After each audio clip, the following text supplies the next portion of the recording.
Hello दोस्तों, मैं Aryan Shukla, business adviser and founder online business workshop. मित्रों, हम बात करना चाहेंगे कॉमर्शियल सक्सेस के लिए डिमांड को समझना पड़ेगा। कॉमर्शियल सक्सेस के लिए डिमांड को समझना पड़ेगा। अर्थात कॉमर्शियल सक्सेस के लिए डिमांड को समझना पड़ेगा। फिर से ध्यान दीजिएगा कि कॉमर्शियल सक्सेस के लिए डिमांड को समझना पड़ेगा। यदि आप डिमांड को नहीं समझेंगे, डिमांड को नहीं आप जानेंगे, तो आप कैसे किस में जाना, मैन्युफैक्चरिंग में जाना है, सेल्स में जाना है, या डिस्ट्रीब्यूशन में जाना है, या फिर किस किस तरीके से जाना है। यानी कि कॉमर्शियल एक्टिविटी के द्वारा जाना है या फर्म, दुकान, कंपनी के द्वारा जाना है, किस तरीके से जाना।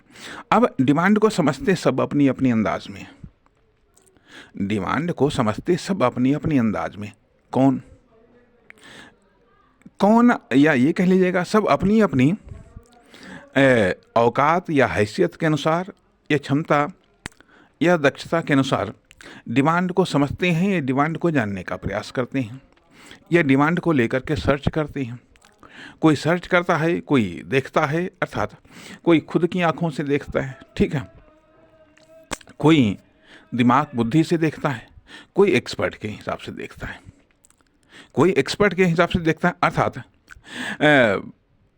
कहने का अर्थ यह बनता है कि जो इंटरप्रेन्योर है, या ये कह लीजिएगा जो कि करोड़ों अरबों इन्वेस्ट करने जा रहे हैं, वो भी डिमांड को देखते हैं, ठीक है। जो लाखों करोड़ों इन्वेस्ट करने जा रहा है वो भी डिमांड को देखता है। जो हज़ारों में इन्वेस्ट करने जा रहा वो भी डिमांड देखता है। और जो सैकड़ों या 10-5 में भी 10-5 रुपये में भी इन्वेस्टमेंट करने जा रहा वो भी डिमांड को देखता है, वो भी डिमांड को देखता है। सवाल इस बात का उठता है कि डिमांड को आप कितनी दूर तक देख पा रहे हैं। लोकल में ही देख पा रहे हैं, या स्टेट लेवल पर देख पा रहे हैं, या फिर नेशनल लेवल पर, या फिर ग्लोबल लेवल पर देख पा रहे हैं। किस लेवल पर आप डिमांड देख रहे हैं। लेकिन यहाँ पर यह भी आती है कि साधारण सोच वाले साधारण डिमांड को देखते हैं, ये छोटी सोच वाले छोटी डिमांड को देख लेते हैं, तथा बड़ी सोच वाले बड़ी डिमांड को देखते हैं। बड़ी डिमांड को देखते हैं। देखा यह जाए कि डिमांड अपने आप में एक पॉसिबिलिटीज़ है, डिमांड अपने आप में एक पॉसिबिलिटीज़ है। अब न केवल इसमें आप लर्निंग में ही डिमांड को देखने लगते हैं कि आगे चल करके किसकी डिमांड है, किस साइड की डिमांड है, तथा उसके बाद में जब प्रोफेशन का चुनाव करते हैं उसमें भी आप देखते हैं कहाँ पर कितनी डिमांड है। जब आप अपनी नौकरी के लिए जब आप फॉर्म डालते हैं या फिर एप्लीकेशन भरते हैं तो उसमें भी देखते हैं किसकी डिमांड है, किसकी डिमांड है। तो डिमांड को देखना, ये डिमांड को समझना न केवल कैरियर के दृष्टिकोण से महत्वपूर्ण है, बल्कि बिजनेस के दृष्टिकोण से तो और भी महत्वपूर्ण है। क्योंकि इन्वेस्टमेंट के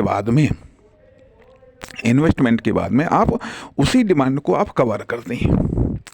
उसमें से कितनी कवर कर पाते हैं, इस पर आपकी कॉमर्शियल सक्सेस डिपेंड होती है। कॉमर्शियल सक्सेस कह लीजिएगा, या आपकी कॉमर्शियल एक्टिविटी या फर्म, दुकान, कंपनी की सक्सेस डिपेंड होती है कि आपने जो डिमांड देखी उसमें से कितना आपने कवर किया।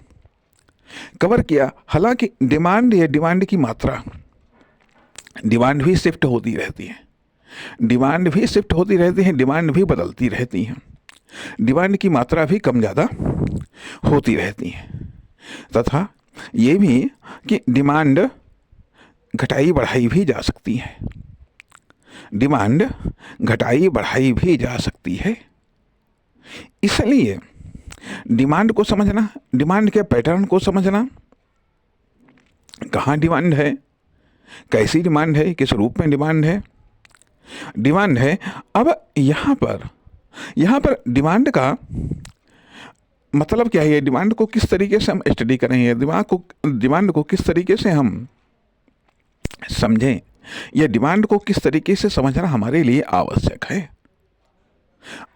है, या किस प्रकार की समझ, डिमांड को लेकर के किस प्रकार की समझ हमारी कॉमर्शियल सक्सेस के लिए आवश्यक है, या हमारी फर्म, दुकान, कंपनी या प्रोडक्ट या सर्विस की सक्सेस के लिए आवश्यक है।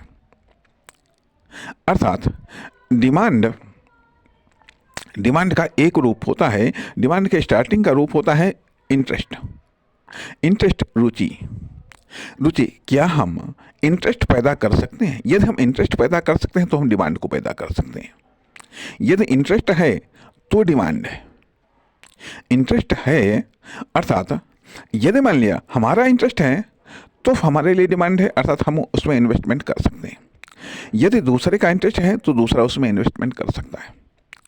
ठीक है, तो कहने का अर्थ यह बनता है कि इंटरेस्ट, डिमांड की प्रारंभिक अवस्था इंटरेस्ट है। तो क्या हम इंटरेस्ट को समझ पा रहे हैं? क्या हम पब्लिक के इंटरेस्ट को समझ पा रहे हैं? क्या हम कस्टमर के इंटरेस्ट को समझ पा रहे हैं? क्या हम बिजनेस टू बिजनेस यूनिट्स के इंटरेस्ट को समझ पा रहे हैं? क्या हम उसको कैलकुलेट कर पा रहे हैं? क्या हम कस्टमर के इंटरेस्ट को आइडेंटिफाई कर पा रहे हैं? क्या हम किसी फर्म, दुकान, कंपनी के इंटरेस्ट को क्या आइडेंटिफाई कर पा रहे हैं?